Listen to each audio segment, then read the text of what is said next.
परिवर्तन की हर महान कहानी एक छोटे से संकल्प और एक निस्वार्थ सोच से शुरू होती है। हमारा उद्देश्य वडोदरा जिले के ग्रामीण अंचलों में शिक्षा की तस्वीर को केवल सुधारना नहीं, बल्कि उसे पूरी तरह से नया जीवन देना था। इसी बड़े लक्ष्य के साथ हमने क्षेत्र के 14 सरकारी स्कूलों का एक विस्तृत दौरा शुरू किया। ये इमारतें हमारे लिए सिर्फ ईंट, पत्थर और सीमेंट का ढांचा नहीं है, बल्कि ये हमारे देश की आने वाली पीढ़ी की पहली पाठशालाएं हैं। इस पहली झलक में आप देख सकते हैं कि ग्रामीण परिवेश में शिक्षा के प्रति कितना उत्साह है, लेकिन साथ ही आप उन चुनौतियों को भी महसूस कर सकते हैं जो इन पुरानी इमारतों के भीतर छिपी हुई हैं।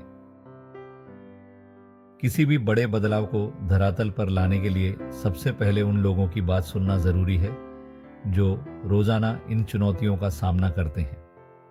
जब हमने स्कूलों के प्रधानाचार्यों और शिक्षकों से लंबी चर्चा की तो एक कड़वी और गहरी सच्चाई सामने आई। निरीक्षण के दौरान हमने पाया कि इन 14 स्कूलों में से 2 स्कूलों की हालत इतनी जर्जर है कि वहां फिलहाल सिर्फ रंग काम करना मुमकिन नहीं है, क्योंकि वहां बुनियादी इमारत का ही अभाव है। अतः हमने अपनी कार्य योजना को 2 हिस्सों में बांटा है। हमारी सबसे पहली प्राथमिकता वे 12 सरकारी अनुदान प्राप्त गवर्नमेंट ग्रांट स्कूल हैं, जहां इमारतें तो हैं पर वे उपेक्षित हैं।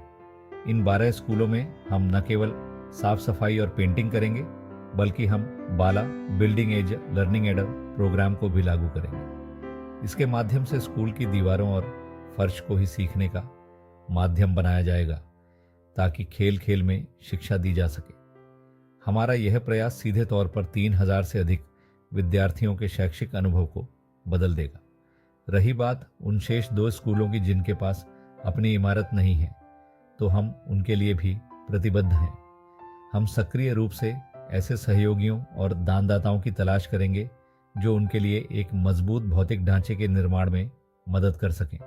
फिलहाल हमारा पूरा ध्यान उन 3000 बच्चों पर है जिनके पास बैठने की जगह तो है, पर वह प्रेरणादायक नहीं है। हम उनके कल को आज ही बेहतर बनाने के लिए तैयार हैं। अब हम आपको उन गलियारों में ले चलते हैं जहां हमारे बच्चे अपना भविष्य बुनते हैं। इन दीवारों को जरा गौर से देखिए। सालों की उपेक्षा, बारिश की सीलन और रखरखाव की कमी ने इन कमरों को बेजान बना दिया है। जहां बच्चों के मन में रंगों, कला और नई उमंगों की जगह होनी चाहिए, वहां आज सिर्फ धूल, उखड़ता हुआ पेंट और गहरी दरारें नजर आती हैं। एक सुरक्षित, स्वच्छ और सुंदर वातावरण हर बच्चे का बुनियादी अधिकार है। जब एक बच्चा ऐसी टूटी हुई दीवारों के बीच बैठता है तो उसका आत्मविश्वास कहीं न कहीं कमजोर होने लगता है। हमारा यह अभियान केवल दीवारों पर रंग की एक परत चढ़ाने के बारे में नहीं है, बल्कि यह इन बच्चों के स्वाभिमान को वापस लौटाने और उन्हें यह एहसास कराने की एक कोशिश है कि वे हमारे लिए महत्वपूर्ण हैं। हम चाहते हैं कि जब ये बच्चे हर सुबह अपने स्कूल की दहलीज पर कदम रखें तो उन्हें अपने परिवेश पर गर्व महसूस हो। किसी भी नेक काम की सफलता उसकी सटीक और दूरदर्शी योजना में छिपी होती है। हमने इन सभी 12 स्कूलों के नक्शों का बहुत ही बारीकी से अध्ययन किया है और हर एक स्कूल के लिए एक विशेष नवीनीकरण योजना तैयार की है। यह हमारे लिए केवल एक पेंटिंग का प्रोजेक्ट नहीं है, बल्कि यह ग्रामीण शिक्षा की नींव को मजबूत करने का एक ऐतिहासिक ब्लूप्रिंट है। जैसे जैसे हमारा यह शुरुआती सर्वे समाप्त होता है, हमारा असली संघर्ष और मेहनत भरा काम अब शुरू होता है। हम इन कागजी नक्शों को एक सुंदर और जीवंत हकीकत में बदलने के लिए पूरी तरह से प्रतिबद्ध है। हमारा समूह शारीरिक और मानसिक रूप से पूरी तरह सक्षम और समर्पित है।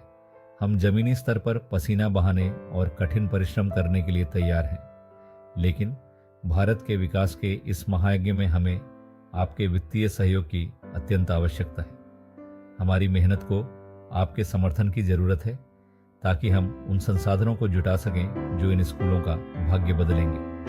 हम जनसेवा मानव कल्याण फाउंडेशन आप सभी से यह विनम्र अपील करते हैं कि हमारे इस विशेष अभियान प्रोजेक्ट स्कूल पुनरुद्धार, प्रोजेक्ट स्कूल रिवाइटलाइजेशन में हमारे आर्थिक सहभागी बने। आपकी एक छोटी सी मदद 3000 से अधिक बच्चों के भविष्य को उज्जवल बना सकती है। आइए विकसित भारत के निर्माण में अपना योगदान दें और इन मासूम बच्चों के सपनों को एक नई उड़ान और एक नया रंग दें।